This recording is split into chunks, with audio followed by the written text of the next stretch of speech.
आत्ताच्या क्षणाची सगळ्यात मोठी आणि धक्कादायक बातमी समोर येतेय। अखेर पवार साहेबांनी त्या मास्टरमाइंडचा गेम केलाच। राज्याच्या राजकारणात असा काही भूकंप आलाय की ज्याचा विचार कोणी स्वप्नातही केला नसेल।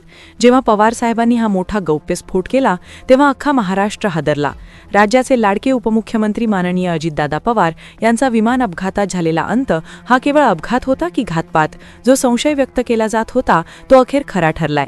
साहेबांनी एक असा गुप्त पुरावा समोर आणलाय ज्यामुळे सध्याच्या मोठ्या नेत्यांना अक्षरशः घाम फुटलाय। इतके दिवस साहेब शांत होते, पण आता त्यांनी आपला अंतिम डाव टाकलाच। मुख्यमंत्र्यांचं भांड फुटलं असून दादांच्या अपघाताचा तो कट कोणी रचला त्या मास्टरमाइंडचा आता खात्मा झालाय। येणाऱ्या 48 तासात महाराष्ट्रात सर्वात मोठी उलथापालथ होणार असून एक मोठा दणका बसणार आहे। साहेबांनी असा गेम फिरवलाय की ज्याची कल्पना कोणालाच नव्हती। दादांच्या अपघाताचं सत्य पाहण्यासाठी लोक आसुसलेले होते, पण आता जी माहिती समोर आलीये ती पाहून तुमच्या शरीराला कंप सुटेल। फक्त हा व्हिडिओ शेवटपर्यंत पहा, कारण आज आम्ही तुम्हाला ते थेट पुरावे दाखवणार आहोत। राजकारणात फक्त शक्यता असतात, पण जेव्हा पुरावे समोर येतात तेव्हाच दूध का दूध आणि पाणी का पाणी होतं। साहेबांच्या शांततेचा अर्थ त्यांचा पराभव समजणाऱ्यांना आता कळेल की हे शांततेच्या मागचं वादळ किती भयानक होतं। साहेबांच्या वयावरून टीका करणाऱ्यांचं पितळ आता उघड पडलंय। राजकारणातील भीष्म पितामह नेमकं काय करू शकतात हे आता जगाला समजेल। नेमकं काय घडलंय, कोण आहे तो मास्टरमाइंड आणि साहेबांच्या हाती कोणता पुरावा लागलाय, पाहूया या विशेष रिपोर्टमध्ये। आत्ताच्या घडीची सर्वात मोठी आणि काळजाचा ठोका चुकवणारी बातमी समोर येतेय। अखेरीस पवार साहेबांनी तो मोठा गौप्यस्फोट केलाच। राज्याचे लाडके उपमुख्यमंत्री माननीय अजितदादा पवार यांच्या विमान दुर्घटनेबाबत जो संशयाचा धूर विघत होता तो आता पूर्णपणे खरा ठरलाय। पवार साहेबांनी असा काही गुप्त पुरावा जगासमोर आणलाय की त्यामुळे बड्या नेत्यांची पार झोप उडालीय। इतक्या दिवसांपासून साहेब शांत बसून होते, पण आता त्यांनी आपला खरा पत्ता बाहेर काढलाय। मुख्यमंत्र्यांचं गुपित आता उघड झाले असून विमान दुर्घटनेमागचा तो भयंकर कट उघड झालाय। यात बड्या पक्षाचे बडे नेते अडकले असून या सर्वांची नावे आता उघडपणे बाहेर आली आहेत। फक्त पुढच्या 2 दिवसात महाराष्ट्राच्या राजकारणात खूप मोठी उलथापालथ होणार। 1 मार्चला असा काही दणका बसेल की सगळीकडे शांतता पसरेल। नेमका साहेबांनी कोणता प्लॅन केलाय आणि कशा प्रकारे पूर्ण राजकारण फिरवलंय याची खास माहिती आम्ही तुमच्यासाठी आणली आहे। फक्त तुम्ही हा व्हिडिओ शेवटपर्यंत नीट पहा, कारण व्हिडिओच्या शेवटी आम्ही तुम्हाला असे काही पुरावे दाखवणार आहोत जे पाहून तुमच्या पायाखालची जमीन सरकल्याशिवाय राहणार नाही। म्हणूनच सांगतोय, हा व्हिडिओ पूर्ण बघितल्याशिवाय हलू नका, अर्धवट माहिती घेऊन जाऊ नका। आज साहेब जरी शांत दिसत असले तरी ही शांतता म्हणजे हार नाही। या शांततेच्या मागे एक भयंकर वादळ लपलेलं आहे आणि आता हे वादळ धडकणार असून राजकारणात मोठा भूकंप होणार। हो, आपल्या पवार साहेबांनी आपला शेवटचा डाव टाकलाय आणि पूर्ण चित्र पालटलंय। अजितदादा पवार यांच्या त्या भीषण अपघातानंतर अवघ्या महाराष्ट्राला वाटत होतं की दोन्ही राष्ट्रवादी पुन्हा एकदा एकत्र याव्यात। ही फक्त जनतेची इच्छा नव्हती, तर खुद्द अजितदादांची सुद्धा मनापासून हीच इच्छा होती। साहेबांच्या हाताखाली पुन्हा एकदा दोन्ही गटांनी एकत्र यावे आणि एकजुटीने काम करावे असं त्यांना वाटायचं। त्या संदर्भात दादांनी तब्बल 14 बैठका घेतल्या होत्या। सगळा प्लॅन पक्का झाला होता। कोणाला कोणती खुर्ची द्यायची, कोणाला दिल्लीत पाठवायचं, कोणाला राज्यात मंत्री करायचं, हे सगळं नियोजन तयार होतं। पण दुर्दैवाने वेळ हुकली आणि दादांचा तो अपघात झाला। दादांची ही शेवटची इच्छा पूर्ण व्हावी असं आज प्रत्येक महाराष्ट्रीयन माणसाला वाटतंय। पण काही मोठे नेते असे आहेत ज्यांना हे नकोय। त्यांना दोन्ही राष्ट्रवादी एकत्र आलेला आवडणार नाही। त्यांना साहेबांच्या नेतृत्वाखाली काम करायची भीती वाटतेय। सध्या ही सगळी मंडळी भाजपसोबत सत्तेत मजेत बसलेली आहेत। या सर्वांना आता एकच भीती वाटतेय की जर आपण काही बोललो किंवा एकत्र आलो तर आपली खुर्ची जाते की काय, असा मोठा धाक या नेत्यांच्या मनात बसलाय। पण महाराष्ट्राच्या जनतेने फक्त 10 दिवस धीर धरावा, कारण पुढच्या 10 दिवसात साहेब अख्खं चित्र पालटून टाकतील। राज्याच्या राजकारणात असा काही खतरनाक भूकंप होणार आहे की मुख्यमंत्र्यांना सुद्धा घाम फुटल्याशिवाय राहणार नाही।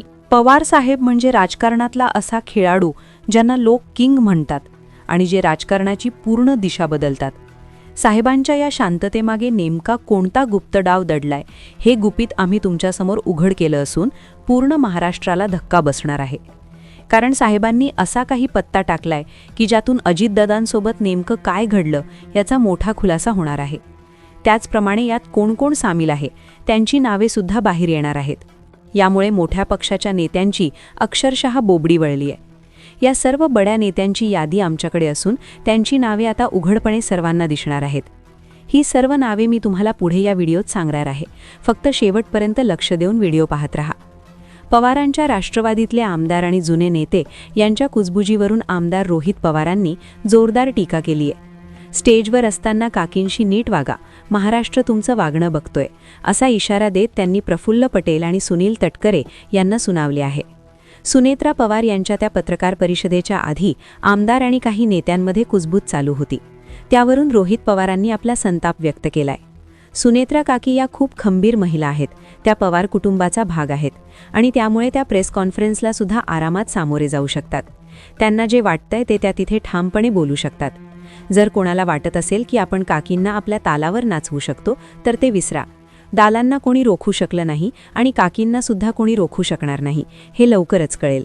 ताकद काय असते आणि नेता पक्ष कसा चालवतो हे थोड्या दिवसात समजेल. त्यामुळे त्या 4 नेत्यांनी थोडं जपून राहावं आणि सांभाळून वागावं, एवढंच मी इथे सांगतो, असं रोहित पवार म्हणाले. नियतीचे खेळही मोठे अजब असतात. जेव्हा रक्ताच्या नात्यात सत्तेचा हव्यास आणि स्वार्थाचे विष कालवले जाते तेव्हा निसर्गसुद्धा शांत बसत नाही. आज बारामतीच्या त्या मातीत एक वेगळंच अनाकलनीय आणि गूढ वारं वाहतंय. 28 तारखेची ती काळ रात्र.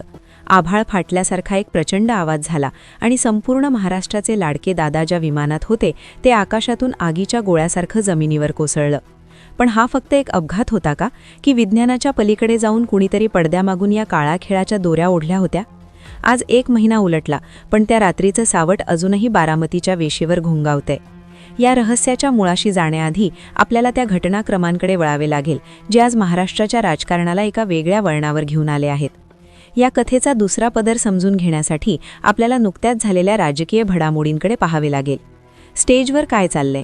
ज्या सुनेत्रा काकींनी संपूर्ण पवार कुटुंब सांभाळलं, महाराष्ट्राच्या लेकी सुनांना सन्मान दिला, त्यांच्यासोबत आज जे वर्तन होत आहे ते पाहून सामान्य माणसाचं काळीच पिळवटून निघतंय. काही अनपेक्षित चेहरे स्टेजवर येतात, काकींच्या संमतीशिवाय त्यांच्याशी जवळीक साधण्याचा प्रयत्न करतात. हे पाहून प्रश्न पडतो, सत्तेसाठी माणुसकी इतकी आंधळी झाली आहे का? काकी म्हणजे केवळ एक नाव नाही, त्या महाराष्ट्राची शान आहेत. पण या वर्तनामागे केवळ सत्ता आहे की दादांच्या जाण्यानंतर निर्माण झालेली पोकळी भरून काढण्याचा एक अयशस्वी प्रयत्न? आमदार रोहित पवारांनी याच मुद्द्यावरून जो इशारा दिला आहे तो केवळ टीका नाही, तर तो महाराष्ट्राच्या संतापाचा आवाज आहे. आता आपण या कथेच्या सर्वात महत्त्वाच्या वळणावर येऊया. अजितदादांच्या त्या दुर्दैवी जाण्यापूर्वी नेमकं काय शिजत होतं? सूत्रांकडून मिळालेल्या अत्यंत विश्वासार्ह माहितीनुसार दोन्ही राष्ट्रवादी पुन्हा एकदा एकत्र येण्याची प्रक्रिया अंतिम टप्प्यात होती. ही केवळ राजकीय युती नव्हती, तर रक्ताच्या नात्यांना पुन्हा जोडण्याचा तो एक प्रामाणिक प्रयत्न होता. तब्बल 14 गुप्त बैठका पार पडल्या होत्या. कोणाला कोणती जबाबदारी द्यायची, राज्याची सूत्रे कोणाकडे असतील आणि केंद्रात कोण प्रतिनिधित्व करेल याचं संपूर्ण नियोजन तयार होते. दादांची ही शेवटची इच्छा होती की पवार साहेबांच्या मार्गदर्शनाखाली महाराष्ट्र पुन्हा एकवटलेला दिसावा. पण मग अचानक काळ आला आणि वेळही आली. ज्या दिवशी या निर्णयाची अधिकृत घोषणा होण्याची शक्यता होती त्याच दरम्यान तो रहस्यमयी शेवट झाला.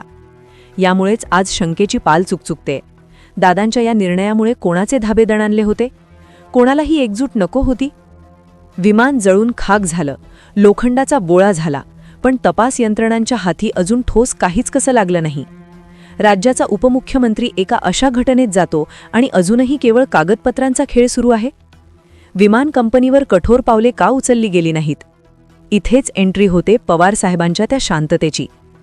साहेब शांत आहेत याचा अर्थ ते पराभूत झालेत असा घेणाऱ्यांनी एक गोष्ट लक्षात ठेवावी, ही वादळापूर्वीची शांतता आहे. मिळालेल्या माहितीनुसार साहेबांच्या हाती काही असे डिजिटल पुरावे आणि गुप्त संदेश लागले आहेत जे थेट त्या रात्रीच्या संशयास्पद हालचालींकडे बोट दाखवतात.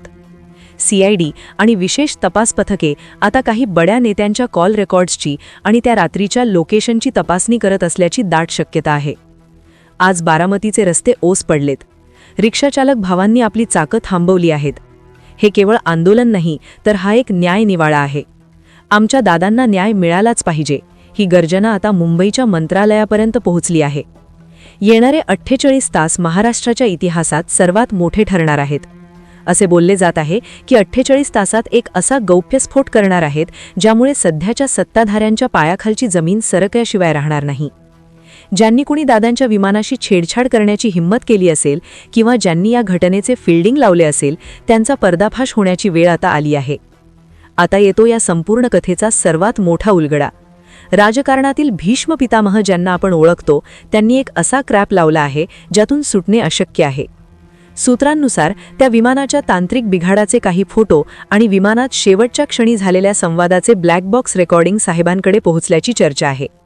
यामध्ये एका अशा नेत्याचं नाव समोर येतंय जो आज सत्तेच्या उबदार खुर्चीत बसून मजेत आहे. महाराष्ट्राच्या जनतेने फक्त काही काळ धीर धरावा. रक्ताच्या नात्याचा अपमान आणि दादांच्या कार्याचा शेवट करणाऱ्या त्या मास्टर माइंडचा आता राजकीय खात्मा निश्चित आहे. साहेबांची ही खेळी म्हणजे केवळ बदला नाही, तर तो सत्याचा विजय आहे. मित्रांनो, आता तुम्ही या विशेष रिपोर्टमध्ये ज्या काही धक्कादायक गोष्टी पाहिल्या त्या ऐकून नक्कीच कोणाचाही डोकं चक्रावून जाईल. पण एक गोष्ट इथे स्पष्ट करणे गरजेचे आहे.